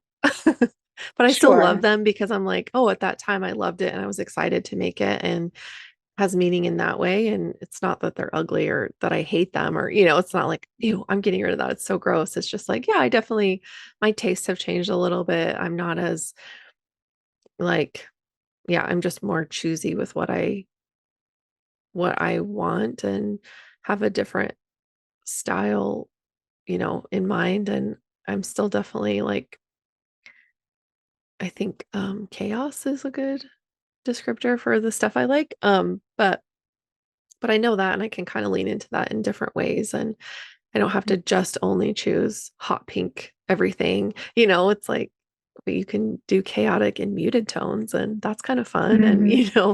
so it's just an interesting kind of like, oh yeah, these are snapshots in time of my journey. And even looking at older quilts that I'm like, that's kind of falling apart a little bit. Or, I didn't do that binding sucks because I didn't know what I was doing and tried to hand sew it and I didn't know. And there you can see the stitches. It's so bad. But I'm like, who cares? Like I learned from that Yeah, experience. And yeah, you can see from that binding to like my bindings now, which I only ever do by machine because I don't want to sit and hand bind a quilt. Like I'll crochet, I'll sew other stuff by hand, but to sit and hand bind a quilt, I'm like, no, thank you. Um, plus I'm hard on my quilts. I use them, I wash them, and I need that yeah. binding to stay on. So anyway, um, but yeah, it's just interesting to like kind of think about that as like, oh, these are snapshots into who I was at that time and what my thinking was. And it's just it's like a little piece of history in my own life that gets to stay in my family and have stories about it. I don't know. Yeah, and I think there's something about like tolerating like an evolution and that you're not like the person you are now all through your life, right? That we do Yeah. evolve and grow and our skills get better and to be able to appreciate like yeah, that was the first thing that I made, that was the first quilt I made or that was the first hat I knitted or something and like Yeah. it's not great, it's like Yeah. not what I would do now. Right. But like we all do have to learn. And I think we aren't always so comfortable with that learning process and, tolerating not being good at something. It's something I see in my kids all the time. We Yeah. did a pottery class on a trip to Japan recently, and my Mm. kids sat down at the wheel. And I grew up doing pottery a lot. I was an art student in college for a while. I ended up with a double major in fine arts and psychology, but I Wow. was like all through high school, I was at the pottery studio like every day for an hour before classes would start at my high school. And then I was doing pottery in college. So my kids like know that I do some pottery, and they've seen some of my work, and they thought it would be easy for some reason. And Yeah. they sat down at the wheel, and like I made a mug pretty quickly. And Mhm. my kids like struggled a little bit more, and my daughter's first thing like kind of collapsed Oh no. inward, and she had to start again. And my son was like, wait, this is like not coming out the shape that I wanted it. It's like I was going for a mug and it's a bowl. And I'm like, Yeah. okay, so like let's just go with what it's turning into and like the evolution. But they were, frustrated that they could not just sit down at the pottery wheel and like Just do throw it. Yeah. something beautiful. And like, yeah, it's hard to tolerate that, like not being good at something. And so I think sometimes we like almost don't want reminders of times that we weren't so good at something, and like to Yeah. look at things that like are, make us like kind of cringe now to say like, ooh, like look at how bad that binding is, or like my top Yeah. stitching was like all over the place. Yeah. And but to be able to kind of tolerate and hold that like, yeah, I couldn't have gotten to where I am now without going through this stage of figuring stuff out and making these mistakes and Yeah. not knowing and moving from not knowing into knowing, which I will just say is like a great kind of metaphor for the therapy process too, right? Like we Mhm. move from not knowing into a place of greater knowing. Mhm. And, there is this evolution of self and development and deepening of our capacities to know ourselves and to reflect on things. And then we Yeah. can look back at past parts of ourselves and feel a little cringy at times and say, oh, I Yeah. can't believe I did that or said that or like had that relationship or whatever, Right. but we can't really get to where we are now without moving through those steps and that Right. process. So Right. Yeah. And like my husband and I talk about all the time, like what a gift. Because yeah, it's hard not to cringe sometimes and be like, oh my God, I can't believe I used to XYZ or whatever. And it's like, what a gift that we can actually look back at that and say, I used to yeah. dot dot dot, whatever it is. Like so many people don't have that because they haven't engaged with the like intentional growth process or done anything that Yeah. has given them the opportunity to reflect on their growth or even really grow at all. Like some people really do just stay stuck, and whether it's a defense mechanism that helps them feel safe, or they just aren't afforded opportunities in their life where they feel like they can kind of branch out and grow. Whatever it is, it's like it just feels like such a gift. And so like trying to reframe it, because it is hard for me to like accept all of the versions of me, whether Sure. it's in my just myself as a person, myself as a quilter, myself as a stepmom, myself as a wife. Like there's so many different aspects of who I am and that have grown and changed over these years. And but yeah, that the fact that I have the ability to say, oh, remember when I used to this thing, whatever, insert weird behavior here. And now I'm like, oh, and I don't do that anymore because I learned. And same with Right. skills. It's like, yeah, I had crappy binding at first, and I'm really good. I can hand sew a binding. I'm really good at it because I know how I build my skill, but I don't like it. So I don't do it. Like, Hmm. um, and so I learned a new skill. I was really bad at sewing it on by machine at first when I started, but I was like, screw it. I'm doing it on my own quilts. It doesn't matter. I just need to practice because I don't like hand sewing, and got really good at it. So now when I do it for clients, it looks really good. And like, Hmm. it's just those things that it's like, yeah, when you have a skill, when you have a hobby, when you have a craft, something that you do with your hands, like it's inevitable that you get better. Because even if you do the same single stitch, like rectangle over time, like you learn how to make the stitches so uniform and so nice. And Mhm. you get even better at, swatching a certain size, gauging the size of things. And so even if you stayed doing the same thing over and over again, it's like kind of inevitable that you do grow some. So anyway. Right. Yeah. You're making me a little nervous about the binding, No, my no. binding efforts. Here's the I'm like, thing. I definitely would not have tried hand sewing a binding, but I was like on the machine, like Yeah. it can't be that hard. But It's now I'm really nervous. it's really not. And that's the thing is there's so many great tutorials out there. There's so many like amazing videos that show you exactly how to do it. I think just when I was entering it, there wasn't a lot of great tutorials out yet. And so Yeah. now the like level of content is so much higher. And so there's so much more of it now that like you can't fail. You're gonna be fine. You're gonna be fine. Um, but I'm also like a little bit impatient.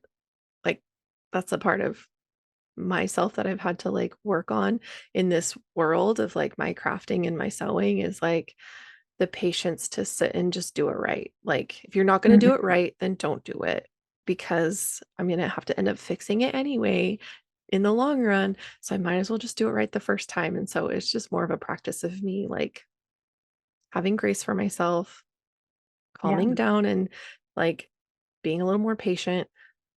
You're going to be fine, I promise you. And it is so much easier to sew it on with the machine and you'll be done so much faster than if you sat down to hand sew it. Cause like, yeah. Anyway, you'll be fine. Don't be nervous. It'll be fine. It'll be great. All right. I mean, I've got to do it, and Yeah. I'll figure it out. And I might Yeah. have to seam rip a bit. I had to do that with the top stitching. It was like Yeah. I the top stitching for the pillowcase cover was like pretty easy because it was Yeah. small. The top stitching for this big quilt was definitely harder, and there were times that I yeah, did not do a good job and had to tear out a Yeah. lot of thread. So Yeah. yeah, it's learning, and I'm trying to not be precious about it. Like it's my first quilt, and Yeah. first like blanket size quilt. Yeah. And I will, yeah, I've Yeah. learned a lot, and I'll tolerate the mistakes. And if you Yeah. hold it from a distance, it looks really nice. Exactly. Exactly. Like that's the beauty of quilts is like when you're showing it off, if it's like what do we call it? Like a 3 foot a 3 foot view. Like if it looks good from 3 feet away, you're fine. Like nobody's gonna Yeah, notice. You're the one that's like in it, like with it in your yeah, face for hours and hours at a time. So of course you're the one totally. that's gonna see all those things, but no one else will. And if they do, if they take the time to nitpick your mistakes, then cut them out of your life. That's what I say. Totally. And I So feel like if anybody's close enough to it, it's probably because they're like covering up with it. And then you're welcome. Like yeah, I've given you a blanket to exactly. snuggle under. It's Exactly. And like, who was I was just oh, it was in a recent episode that just came out, but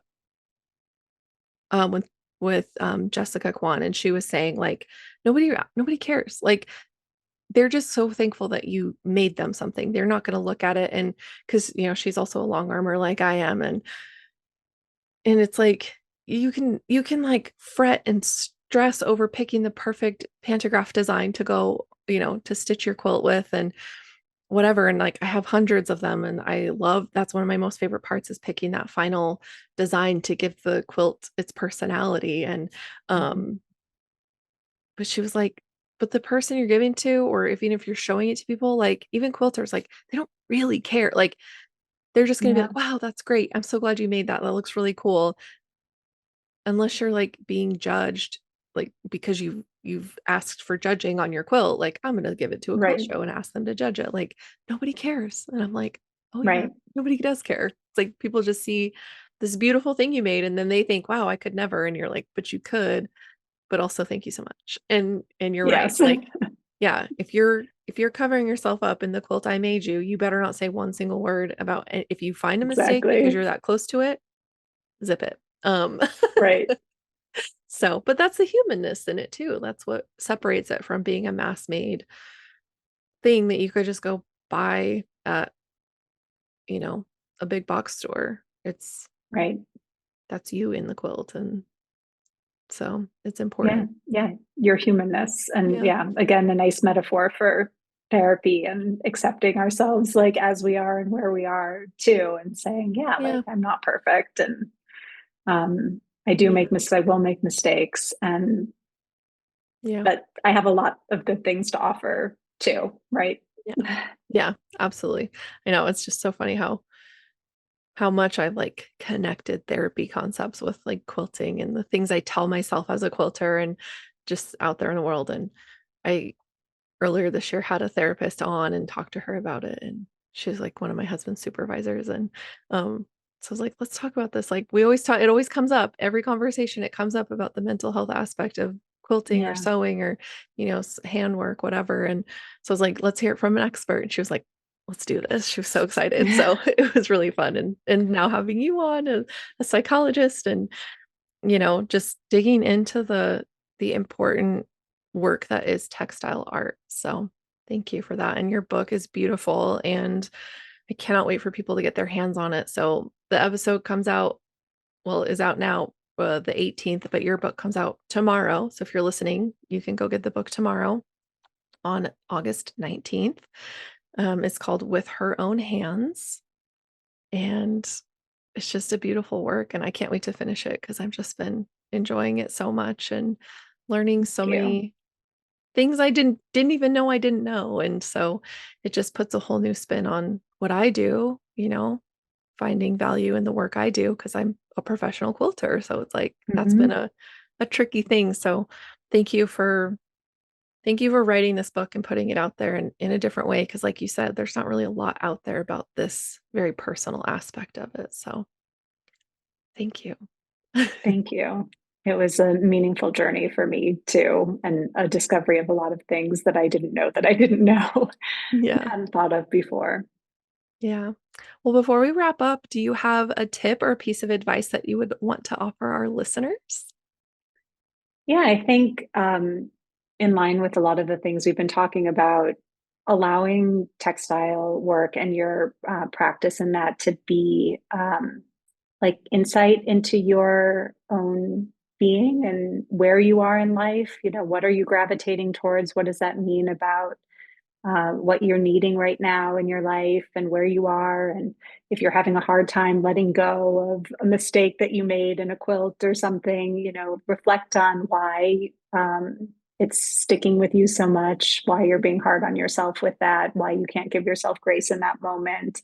And yeah, like thinking about what this work means to you in a more psychological way, because I think that this is the work of our minds and our hands, and very reflective of who we are as people. So being able to allow it to tell us something and act as a bit of a mirror so that we can learn about ourselves through this work and grow. And I think that enriches both our experience of the work and the work itself.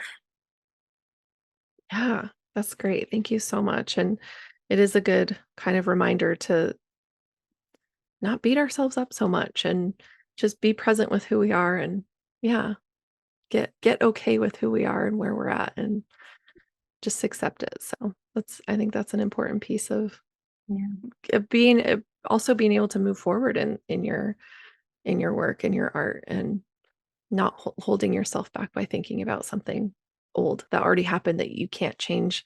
Maybe you can't change it in that project, but you can change it in the future. So totally. I Yeah. love And you that. can't get to the next step without going through this step. It's like that kid's book. You have to go through it. You can't go over it. You can't go around it. You have to go through it. Yeah. I feel like that's, so much of the process of learning and growing, both about ourselves as people and therapy or whatever kind of self reflective work we do, and also our craft. Like, there's just no real shortcut to figuring this stuff out. You do just Mhm. have to do it.